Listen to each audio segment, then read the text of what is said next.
with Early Spirit, like there's a lot of creating that's still going on in the studio. You can tell Jay's done a lot of recording because the way he communicates with both the engineer and with myself and the other guys in the band, he's very careful about like respecting others' creative ideas, but also still trying to like put in, his opinion on how it should go. And I can really respect that. Hello and welcome, everybody. My name is Will Chernoff, and you're listening to the Rhythm Changes podcast, a home for creative, improvising, local music people. This show is an ongoing, open-ended conversation series with folks who make their community fun and prosperous. If you're joining us for the first time, don't forget to follow this feed wherever you get your podcasts and visit us at our website, rhythmchanges.ca.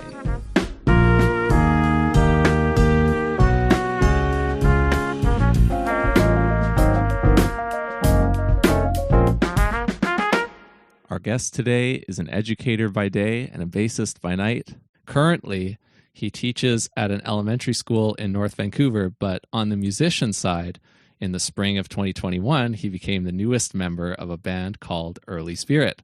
He and his three bandmates just finished recording their second studio album, which they titled The Hollow Tree, and for a limited time only until November 13th, 2021, you can pledge on Kickstarter to get exclusive art and merch from the album. Also, you can find them at earlyspirit.ca, Early Spirit Official on Facebook, and at Early Spirit on Instagram. Joining me online from his own home in Deep Cove, please welcome to the Rhythm Changes podcast, Aidan Goheen. Hello. Now, I've heard you play music for a couple of years in this community, Aidan, and one of the bands whose name I would know is called Big Madge. Which bands in general have you been in before Early Spirit? Yeah, so Big Madge is probably one of the bigger ones and one of the ones that's still going. And I, for a long time, played in a jazz trio with a couple buddies, and that was called the Jab Trio. I've played kind of on and off for the North Shore Celtic Ensemble for the past few years. Done quite a bit of session work, hired gun, bass playing for lots of different bands at different times. For another band called Grit and Ivory for a little while and that kind of thing. And then when I was still living in Alberta, I played for a few different ones that do not exist anymore. But yeah, I think the Big Madge has probably been the longest running one. I've seen you play with Early Spirit live in person, to my great fortune, 3 times now. The first one was at Off the Rail Brewing in East Van. Yeah. The second one was on the Sunshine Coast, and those were actually in back-to-back weeks. One week I'm at Off the Rail. The next, I'm at a house concert in Elphinstone. And the third was at the Shipyards Festival, where you performed back-to-back with North Shore Celtic Ensemble at the end of the pier, acoustically. Yes. How have those shows gone, and what other live performances have you done with the band since you joined? So there's all those ones. We also played at the Tractor Grease Cafe in Chilliwack, and that was a really fun gig. On that same time that we went and played, you said at Elphinstone, so it was up on the Sunshine Coast. We also played at Seashell. We played a couple house shows. We played one in Deep Cove here over the summer, and we also played one where Jay is living currently, just a driveway kind of gig. And I think we did a street corner gig in Edgemont Village for the Mural Fest, the Edgemont Mural Fest, I think it was. What's it like with the audiences at these places? Are there certain conversations or expressions of gratitude that you are exchanging often with them now that everybody's happy to be back in a concert setting? Definitely. It's very different than the gigs I'm used to playing with Big Madge. The general fan base is pretty different. Big Madge are definitely a little bit more rougher around the edges, I'll say. And, for Early Spirit, I think the thing that I really love about the fan base for Early Spirit is very community kind of oriented. A lot of the folks there, they know each other, they know people in the band, and it's very sweet. It's very like heartwarming, and like you feel like kind of like a big family. Yeah, a little bit different demographic, right? Definitely, yeah, different demographic and different vibe, and but different energy. That's for sure. Yeah. Well, one area where there's been consistency, both from the preparation to put out the first album, Unrelated, by Early Spirit in 2018, and this one, The Hollow Tree, coming out in 2022, is that the band got photos done by Christopher Edmonstone. So how was that? It was great. He's an awesome guy. The photos look really good. One of my favorite moments from the photo shoot was, the whole time we have great banter going. He's a really, really positive dude. And at some point, he's just kind of mentioning a few things about fishing. And I say to him, I was like, "Oh, are you a fly fisher?" He's like, yeah, I'm big on fly fishing. I was like, "Oh, I'm a big whitewater kayaker. Well, I'm not big, but I like it. And sometimes we're going down the river and there's fly fishers, and a lot of time you try and stay out of their lines, but sometimes the way the river is pushing you just kind of got to go where their fishing line is." And so I just kind of said that to him. I was like, there's always this little kind of conflict, I suppose. And he looked at me for the first time that night with just this kind of just look on it, this angry look on face. He's like, "Yeah, we'd rather you just not be there." And I'm like, "Oh," I was like, "Okay." And then immediately right after, he's like, "So what do you guys want to shoot next? What are you thinking?" And it was like, okay. It was just such a funny interaction. And I don't blame him, man. I there's many times where I'm going by the fly fishers and I'm like, yeah, I feel like I'm just a nuisance to them right now, and they're being patient. So yeah, that was a lot of fun. It was very cold. Getting cold. Ben was almost a popsicle by the end of the night. He was getting delirious with the cold, and yeah, it was a fun time though. Yeah, that's so funny. He's a great guy, Christopher. I'll say that for any listener, if you listen to this podcast, either you already listened to the J Pod by Justice from the local band Blue Jay, or you should go and listen to that. And Justice and Christopher did a great episode together too. And I enjoyed the photo shoot that he did with us back in the day in Ben's kitchen at his place in Kits. Yeah, for sure. Yeah, no, he was great. I absolutely loved being in a band with Ben Kelly. I think that's a pretty unique experience. He's so goofy in a very endearing way. I have to kind of remind myself sometimes, because I just find so many things that Ben does very comical and very funny. And so we'll be laughing all the time. And I think sometimes I never mean it in a mean way or anything like that. But I think sometimes it probably just because I'm laughing so much, it comes across that way. So I appreciate, his patience. I'm just getting a hoot out of him all the time. Yeah. And then in a totally different way, but also sometimes goofy, playing and being in a band with Mr. Jay Knutson is also quite unique. We were laughing about, we should start a podcast for Jay called the Knut Toot. And every episode would be one story from Jay, but we were joking about how it would never work, because if it was one story per episode, it'd be thousands of episodes long, because the guy's just got endless stories. And it's great though. It's, I love hearing them. It's a great insight into the music industry and just his life. And yeah, it's one of a kind experience, right? You're not going to hear that anywhere else. Not exactly the way he'll tell you. Yeah, we love him for it. But I heard a lot of those stories in the car with him, and I know that one of the assets that the band has gained in adding you as a member and in my exit is not just your wonderful musicianship, but also that you are another driver in the band pool. So I'm wondering if you actually end up in the car with him to the same extent that I did. Yeah, now that I think about it, probably not. Most of the time when we're driving places, it's been usually Gabe and I. That's just kind of how it's ended up. But there's a few times where I've had long just talks with Jay and just hearing lots of his stories, and even just beyond his stories, he's like a font of knowledge too. Yeah, it's not just the music. He can dish on a wide range of subjects. Yeah, for sure. Yeah. And then with Gabriel, you are collaborating with him on several fronts. What are all the different things you're doing with Gabriel right now, and how's it working with him to round it out? So yeah, we're doing Early Spirit, and then new director of the North Shore Celtic Ensemble, which is very exciting for him. So just playing with the group in that capacity, and then Gabe's quite the outdoorsman as well. So I recently taught Gabe how to roll a kayak this past summer.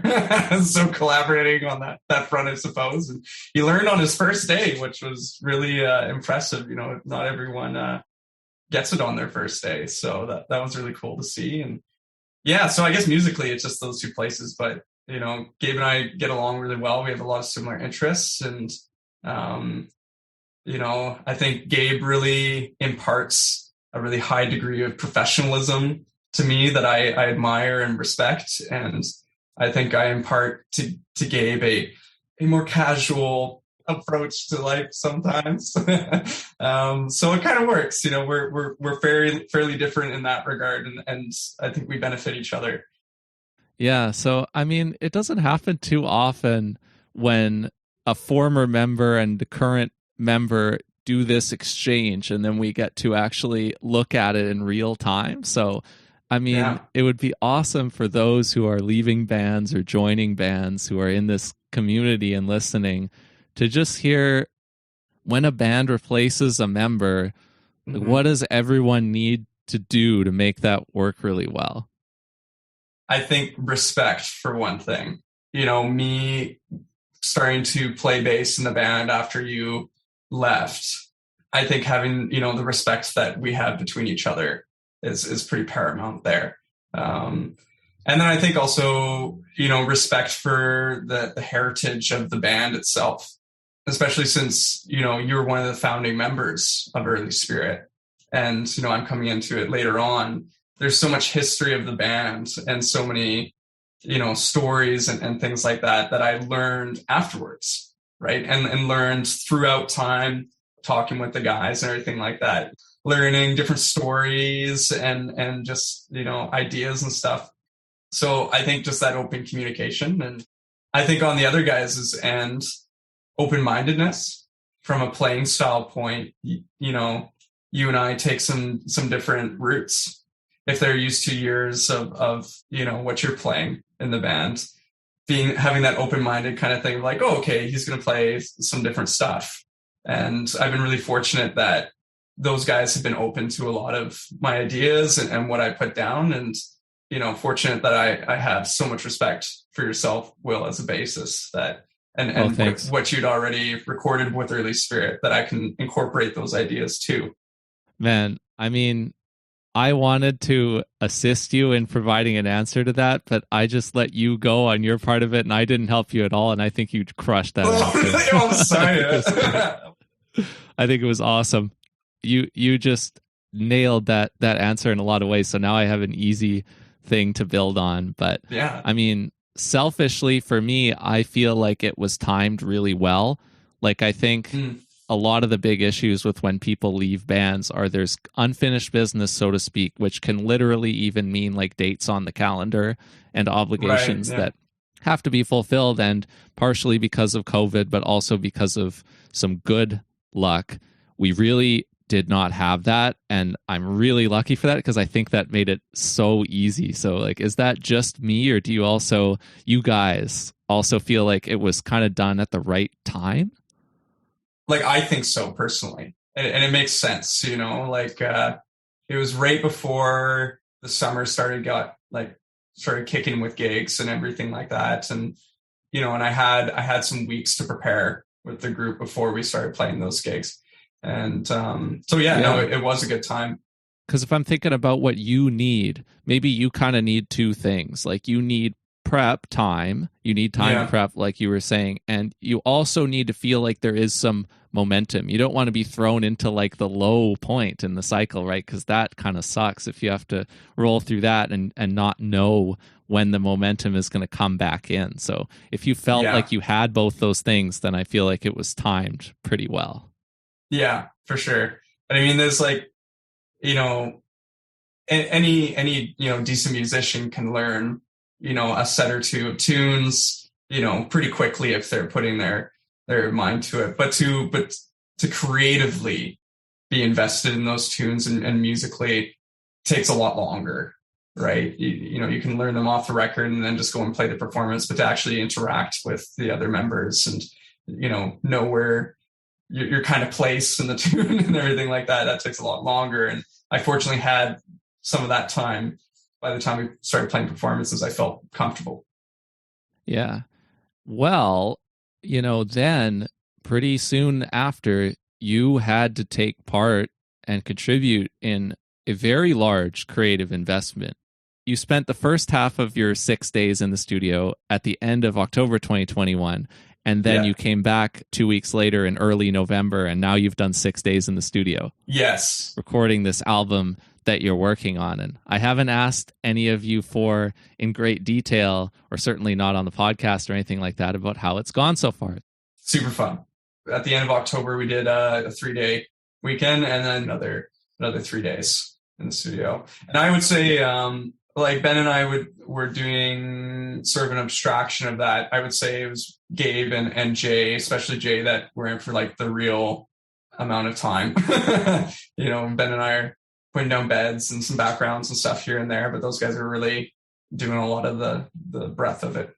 I think it's really been cool to see how, the other guys in the band, how they kind of work with recording and how they sort of navigate that stuff. Because I know when Big Madge has recorded before, the vibe is just very different. Compositionally, most of the stuff has just kind of already been written. Whereas with Early Spirit, like there's a lot of creating that's still going on in the studio.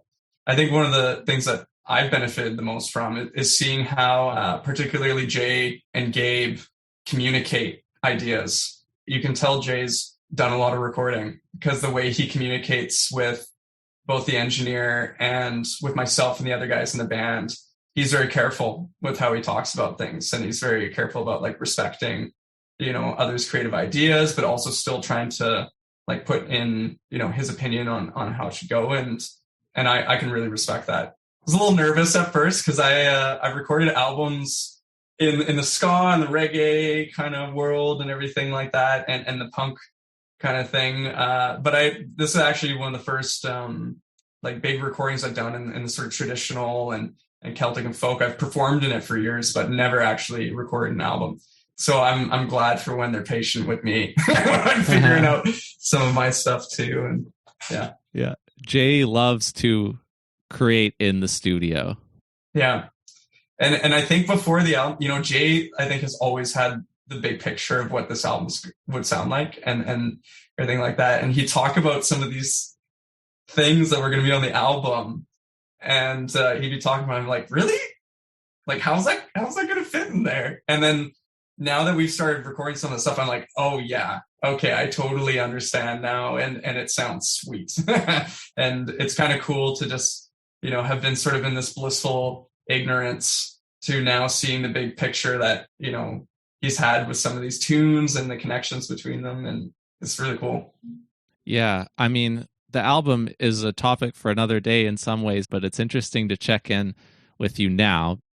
You're working as a teacher, so I know that the band has done most of the gigs in your tenure during the summer, which is a great time for you and for Gabrielle and everybody really to make time to perform. But what are you going to need to do to make the band work with your school teaching life and schedule?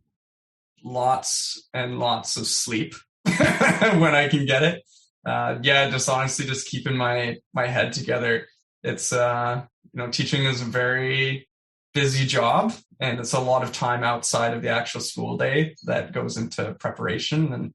But you know what? It's like, playing with Early Spirit's more of the relaxation time in some ways. There's all the prep and everything that can, add to big plates of life and everything, but it really is kind of more the release from the day job kind of thing. And yeah, so it's a hard balance, but it's possible. Yeah, I think that's a great role for the band to be in, and probably lends itself to you for having the most fun when you do get together, right? Yeah, definitely. And I'm a pretty firm believer too that, if you're a music teacher, one of the best inspirations you can have to your students is actively playing as a musician. to be able to say to your students, oh yeah, I just recorded an album this past weekend, or I'm playing a show this upcoming weekend, especially like, the kids who are in like grade 3 and 4, and they're like, wow, that's so crazy. And they're like, I want to be a musician. It's not, the teaching isn't excluded from the practice, Yeah, they complement each other. Yeah. What does Early Spirit need as a band to have a great year in 2022? Lots of performances. I think for one, performances are definitely a big momentum for the group. Besides performances, I think some big kind of trips and stuff would be really cool. When we went up the Sunshine Coast to play those couple shows, we also spent a lot of time writing. One of the tunes that came out of that trip is going to be on the album, and it's one of my favorites in my opinion. And it was also one of the first tunes that I kind of, was created after I joined the band. And so I had a decent impact on the, ultimate composition of the tune.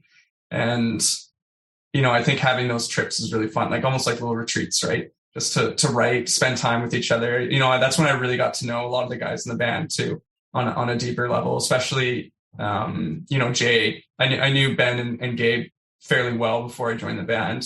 But that's when I really got to know Jay a lot better, and it was a great time. Yeah.